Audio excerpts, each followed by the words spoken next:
फहीम शमीम खान को पुलिस ने बुला लिया है, गिरफ्तारी हो चुकी है या फिर कार्रवाई कहां तक पहुंची, क्योंकि मास्टरमाइंड कहा जा रहा है फहीम शमीम खान को। बिल्कुल, देखिए फहीम खान अभी तक पुलिस के रडार से बाहर है, उनका फोन बंद जा रहा है और लगातार पुलिस भी उनको ट्रेस कर रही है। एफआईआर में डिस्क्रिप्शन में फहीम खान का जिक्र है। फहीम खान पर एलिगेशन है कि वो 60-70 की भीड़ लेकर इसी चौराहे पर पहुंचने जहां पर मैं मौजूद हूं, और जो तस्वीरें हम लगातार आपको दिखा रहे हैं, इस चौराहे पर पहुंचने से पहले फहीम खान अपने उन्हीं समर्थकों के साथ पुलिस स्टेशन के बाहर नारेबाजी करते हुए आपको साफ तौर पर नजर आ रहे हैं। ये जो भीड़ थी पहले पुलिस स्टेशन के बाहर प्रोटेस्ट कर रही थी, नारेबाजी वहां पर की जा रही थी, और उसके बाद वो जो भीड़ है वो इसी चौराहे पर पहुंची है। इसको चिटनिस पार्क बोला जाता है। 4 बजे का वो समय होता है जब 60-70 लोग यहां पर पहुंचते हैं और फहीम खान की अध्यक्षता में पहुंचते हैं, फहीम खान के नेतृत्व में वो लोग यहां पर पहुंचते हैं। जब यहां पर पहुंचे और उसके बाद जो अफवाह फैलाने का सिलसिला है वो बहुत तेजी से शुरू हुआ, और जिस 4 घंटे क्रूशियल 4 आवर्स का जिक्र लगातार हम कर रहे हैं वो यहीं से शुरू होता है कि शाम को 4 बजे से लेकर शाम को 7:30 से 8 के बीच में जब हिंसा शुरू हुई, उस दौरान फहीम खान किस के संपर्क में था, फहीम खान का रोल क्या था, वो किस तरीके से सोशल मीडिया के जरिए अफवाह फैलाने का काम कर रहा था, 60-70 लोगों की भीड़ को इस चिटनिस पार्क में लाने के पीछे फहीम खान की मंशा क्या थी। और यही कारण है सुबह वो थाने के बाहर पहुंचता है, वहां पर प्रोटेस्ट करता है अपने समर्थकों के साथ। उस वीडियो में आप साफ तौर पर देखेंगे 60 से 70 लोग आपको नजर आ रहे हैं,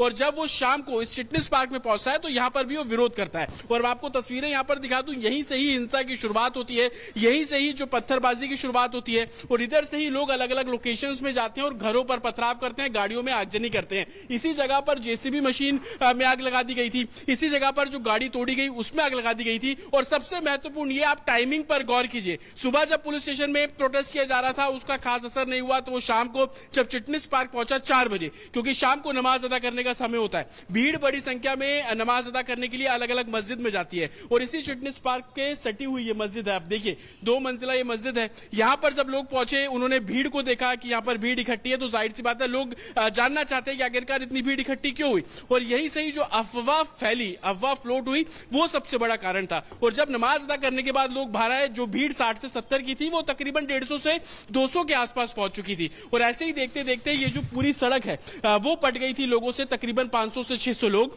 एफआईआर पे आप नजर डालेंगे तो 51 नामजद लोग, जो लोग ये बोल रहे थे कि बाहर से लोग आए, वो इस एफआईआर को पढ़े। 51 लोग नामजद हैं जिनके बारे में पुलिस को जानकारी दी गई, और पुलिस ने उन नामों को एफआईआर का हिस्सा बनाया, और 52वें कॉलम में ये लिख दिया 500 से 600 अज्ञात लोग। तो आप अनुमान लगाइए कि 700 लोग जब इस सड़क पर खड़े होंगे तो उस समय उसका मंजर क्या रहा। और यही वजह है जतिन, माहौल खराब इसी वजह से, क्योंकि अचानक से भीड़ इकट्ठा हो जाती है। लेकिन एक बार फिर से आपको नागपुर हिंसा की पूरी क्रोनोलॉजी समझाते हैं। फहीम खान ने थाने के सामने भीड़ इकट्ठा की, भीड़ यहां पर जुटाई गई, भीड़ ने कुछ लोगों पर केस दर्ज करने की मांग की। इसके अलावा गणेशपेट थाने में 9 के खिलाफ केस दर्ज कर भी लिया गया। पुलिस ने भीड़ को समझाकर वापस भेज दिया गया। और ये जो क्रोनोलॉजी आपको समझा रहे हैं इसको आप समझिए, किसके बाद, यानी कि इसके बाद जब भीड़ इकट्ठा होती है लोगों को फिर वापस वहां पर बुलाया जाता है, यानी कि जब पुलिस समझा बुझाकर भेज देती है इसके बाद फिर भीड़ इकट्ठा होती है। शाम 4 बजे शिवाजी की प्रतिमा के सामने प्रदर्शन वहां पर हो रहा होता है। प्रतिमा के सामने सैकड़ों लोगों को जमा कर लिया जाता है। पुलिस की अपील के बाद भीड़ मौके से नहीं हटी। पुलिस बार बार समझाती रही लेकिन भीड़ वहां से नहीं हटती है। पुलिस भीड़ ने हिंदू लोगों के खिलाफ नारेबाजी भी वहां पर शुरू हो जाती है, यानी कि पुलिस समझाती है लेकिन मुस्लिम भीड़ जो है वो हिंदू लोगों के खिलाफ वहां पर नारेबाजी। और इसी बीच एक और बड़ी खबर, महाराष्ट्र के नागपुर हिंसा में बड़ा खुलासा हुआ है। दंगाइयों ने महिला पुलिसकर्मियों से छेड़छाड़ की थी, महिला पुलिसकर्मी की वर्दी खींचने की भी कोशिश हुई थी। महिला पुलिसकर्मी की शिकायत पर केस भी दर्ज हुआ है। नागपुर के कुछ हिस्सों में आज दूसरे दिन भी कर्फ्यू जारी है, पुलिस अलर्ट है। हमारे साथ राहुल सर हैं जो कि डीसीपी जोन 2 हैं। सर, अभी हम देख रहे हैं कि दूसरे दिन भी आप लोग अलर्ट हैं, तमाम कर्फ्यू इम्पोज किया गया है। अभी सिचुएशन कैसी है? कल आप लोग रूट मार्च भी निकाल रहे थे, लोगों में भरोसा बन रहा है कि अब इलाके में शांति है, कब तक ट्रैक पे लौटेगा नागपुर वापस? यह तो संचारबंदी कंटिन्यू दूसरा दिन है, लागू है। हमारे फोर्सेस भी डिप्लॉय हुए हैं और जो कार्रवाई की जाए वो हमारे क्राइम यूनिट, साइबर ब्रांच, वो भी कार्रवाई भी आरोपियों का अरेस्ट की चालू है। और बाकी हमारा यही टारगेट है कि यहाँ से आगे कोई दूसरी घटना ना हो या हमारे कंट्रोल में सब चीज़ें आई है और जो आरोपी है उसमें जिसने दंगा भड़काया किया है उनके ऊपर भी कार्रवाई शुरू है। सर आउटसाइडर्स हैं, कुछ लोग एलिगेशन लगा रहे हैं कि बाहर से लोग आए, आपने 46 अरेस्ट भी किए, कौन है ये, इनसाइडर्स हैं या 46 में कुछ आउटसाइडर्स भी आपको मिले? नहीं, इसमें तो हमारी अलग टीम वर्कआउट कर रहे हैं, उसमें डिटेल में इतने मैं बता नहीं सकता आपको, इन्वेस्टिगेशन का है तो इतना डिटेल नहीं बता सकता, लेकिन ऑन फील्ड हमारा पूरा कंट्रोल है और सिचुएशन भी नॉर्मल है। महिलाओं ऑफिसर्स के साथ बदसलूकी हुई, उसको लेकर भी एफआईआर हुई है कि मॉब ने कैसे उनकी वर्दी खींचने की कोशिश की, अश्लील टिप्पणी की, इशारे किए, उसको लेकर आप लोग किस तरीके से अब लीगल ओपिनियन या लीगल एक्शन ले रहे हैं? नहीं, उसमें तो इन्वेस्टिगेशन चालू है, जो एक्यूज है उनका आइडेंटिफिकेशन चालू है और निश्चित स्वरूप पे हो जाएगा। सर अभी सीसीटीवी आप लोग एनालाइज कर रहे हैं, क्या उनके बेसिस पर अरेस्टिंग की जा रही है? क्योंकि डिटेन करने की संख्या बहुत ज्यादा है, उसको देखते हुए कैसे आप लोग इन्वेस्टिगेट कर रहे हैं? नहीं, उसमें तो हमारी इन्वेस्टिगेशन टीम अलग है, जो फुटेज मिले हैं मीडिया के माध्यम से मिले, कोई प्राइवेट लोगों ने भी उनके मोबाइल के रिकॉर्डिंग किए वो भी हमको मिले, उसके अनुसार आइडेंटिफिकेशन चालू है। और जतिन हमारे साथ लाइव जुड़े हुए हैं। जतिन देखिए, एक तरफ माहौल खराब करने की कोशिश हुई तो दूसरी तरफ महिला पुलिसकर्मी के साथ अभद्रता की गई, छेड़छाड़ की गई, इस पूरे मामले को लेकर क्या कार्रवाई हुई है अब तक?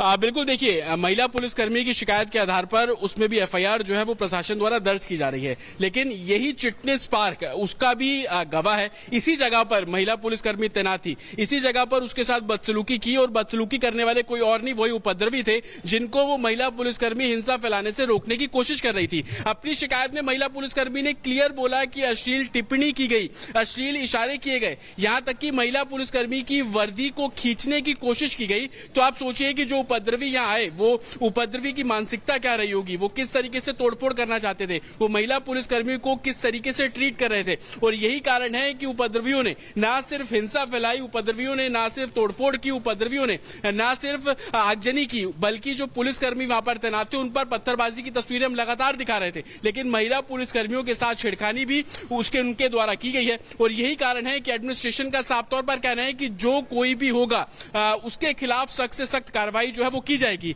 इसी जगह पर महिला पुलिसकर्मी का डिप्लॉयमेंट था। बताया जा रहा था कि महिला पुलिसकर्मी जब यहां पर हिंसा फैलने लगी, क्योंकि सामने आप कंटेनर देख रहे हैं, देखिए हरे रंग का, और जो बस देख रहे हैं, इसी बीच में एक जेसीबी मशीन खड़ी हुई थी, उस जेसीबी मशीन पर आग लगाई गई, उसके पीछे एक गाड़ी खड़ी हुई थी, वहां पर आग लगाई गई और उस महिला पुलिसकर्मी उन उपद्रवियों को पीछे खदेड़ने की कोशिश कर रही थी कि आग ना लगाइए, पीछे की तरफ जाइए। लेकिन उसी दौरान जो उपद्रवी थे वो उस महिला पुलिसकर्मी के साथ बदसलूकी करना शुरू कर देते हैं। देखिए ये वो जगह है जो कि मैं आपको दिखा रहा हूं, कंटेनर आप देख रहे हैं, इसी जगह पर जो जेसीबी है वो खड़ी हुई थी और उसके ठीक पीछे एक सफेद रंग की गाड़ी खड़ी हुई थी। तो मानसिकता क्या थी, मंशा बिल्कुल क्लियर थी कि उनको हिंसा करनी, और अभी भी आप सड़क देखेंगे तो आपको ये सड़क पूरी मौजूद है जहां पर बदसलूकी की गई और अभी इस पूरे मामले को लेकर जांच पड़ताल की जा रही है। आगे बढ़ते हैं, हिंसा के बाद से महाराष्ट्र साइबर सेल की कार्रवाई लगातार जारी। 800 औरंगजेब नागपुर हिंसा से जुड़े हुए पोस्ट इन अकाउंट्स के जरिए किए गए थे और इन्हीं अकाउंट्स को डिलीट किए गए। नागपुर संभाजी नगर में साइबर सेल का एक्शन है और पोस्ट शेयर करने के लिए 70 URL का इस्तेमाल किया गया। पोस्ट करने वालों की पहचान की जा रही है। आपको बता दें कि पोस्ट जिन लोगों ने शेयर की थी अब उनकी जांच पड़ताल की जा रही है। 70 URL बताए जा रहे हैं जिनका इस्तेमाल किया गया था। औरंगजेब नागपुर हिंसा से जुड़े हुए पोस्ट किए गए थे और इन्हीं पोस्ट को अब साइबर क्राइम टीम ने डिलीट कर लिया है। 800 सोशल मीडिया पोस्ट बताए जा रहे हैं। आप सोचिए, हैशटैग यूज करके 800 सोशल मीडिया पोस्ट, भड़काऊ बातें उसमें लिखी गई थी ताकि और ज्यादा माहौल बिगड़े। लेकिन इसी बीच एक और बड़ी खबर, और इसी बीच बड़ी खबर सामने आ रही है। महाराष्ट्र अल्पसंख्यक आयोग के अध्यक्ष ने अपील की है, प्यारे खान ने लोगों से शांति बनाए रखने की अपील की है। शांति बनाए रखने में प्रशासन की मदद करे, दोषियों के खिलाफ प्रशासन कार्रवाई कर रहा है। तो महाराष्ट्र अल्पसंख्यक आयोग के अध्यक्ष हैं जो लोगों से शांति बनाए रखने की अपील कर रहे हैं। दंगा किसी के भी लिए ठीक नहीं होता, इससे नेशन को खतरा है, महाराष्ट्र को खतरा है, समाज को खतरा है और खुद को भी खतरा है। आज नेशन बनाने में, महाराष्ट्र बनाने में बहुत तकलीफ से हमारे जो महाराष्ट्र के सीएम है वो रात दिन काम करे। देश के जो प्रधानमंत्री है वो रात दिन विदेशों में जाके भारत की जो आज अगर देखोगे तो आप इज्जत इतनी बढ़ा रहे कि मैं बता नहीं सकता। अगर हम ऐसे काम करेंगे, हम ऐसे दंगे करेंगे तो उससे भारत का नाम, नेशन का नाम, समाज का नाम, हमारा नाम, खुद सबका नाम खराब होगा। तो ये बिल्कुल ठीक नहीं है, दंगे किसी के भी लिए ठीक नहीं।